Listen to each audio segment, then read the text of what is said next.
కొడుతుంది. గట్టనే చెప్పురా సత్తి. ఇక పొద్దున్నాక చేను నుండి చీకటి పడంగా పో.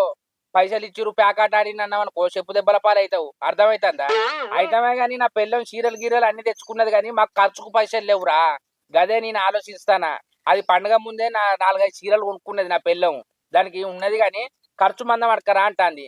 దాని అవ్వగారి ఇంటికాడ నుంచి అయితే రూపాయి లేదురా. దాని ఎమ్మో నేను మస్తు చూసిన పెళ్ళైన కాడ నుంచి ఒక్క 1000 రూపాయలు అయితే తెచ్చింది లేదురా. విన్నావా? ఉన్నా లేకున్నా నా ఎంబడే పడుతుంది కానీ మరి బాపు మరి అమ్మ మరి ఆపద వచ్చింది ఓ 2000 ఇరి ఓ 5000 ఇరి అని అడగచ్చు కదా. అవ్వగారి ఇంటికాడ నుంచి అయితే రూపాయి లేదు. ఏది ఉన్నా నా దగ్గర నుంచే. అర్థమవుతుందా నీకు? ఇప్పుడు నేను ఏం చేయాలి? ఈ పండుగకు ఎవరిని అడిగినా కూడా ముఖం చూస్తారా. నేను ఏం చేయాలనో నాకు ఏం అర్థమైతే లేదు. ఇప్పుడు ఎట్లా ఎవరిని అడగాలి? ఇంకా 3 రోజులే పండుగ ఉన్నది.